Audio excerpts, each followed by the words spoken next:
Pag hindi pa rin Nakita ko na yung si Mami. Andiyan na. Hindi pwede. Parang bahala May supply. Lobo. Lobo. Ayan. Alam niya pag inantungan na Alam niya.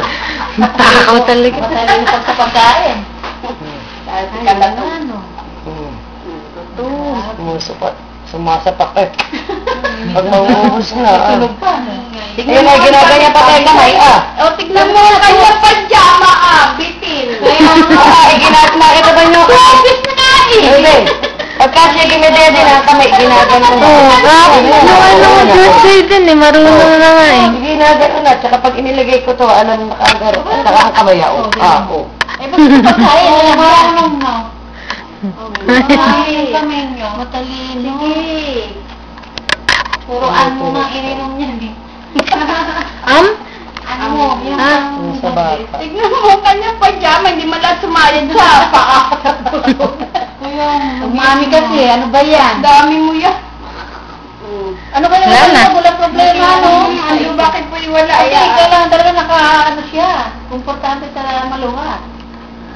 Ay, Alam niya.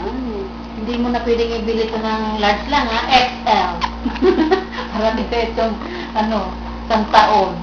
Kaya gawa ka na ng lola mo ng pajama. Ako masipag nun, Ayun. nagagawa eh.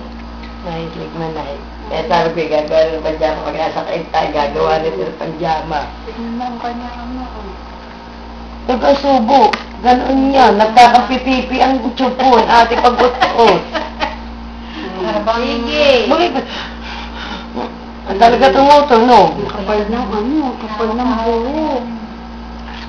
Hindi ka nagkamot? Hindi Puro ko na nga po eh. Oo. Meron din. Hindi po kamot. Kumuha talaga. Napakarami.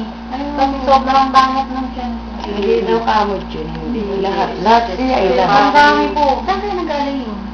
Parang nabanat ang buto niya. Ang balat niya. Ang balat. Babalik ba na? Pag kulubot na siya. Bakit nga ako eh. Kasi ako may karamot sa puso ko. Ganda pa ng tiyan ng mami kaya sa kay Baby Maya. Kaya, Pag lagyan mo siya ng kakalipan paan.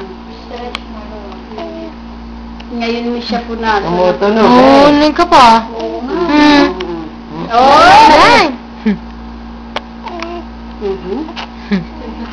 Ay! Hinahabol pa ang hininga. Iyan. Tama naman kayo eh. Oo. Sa kabila.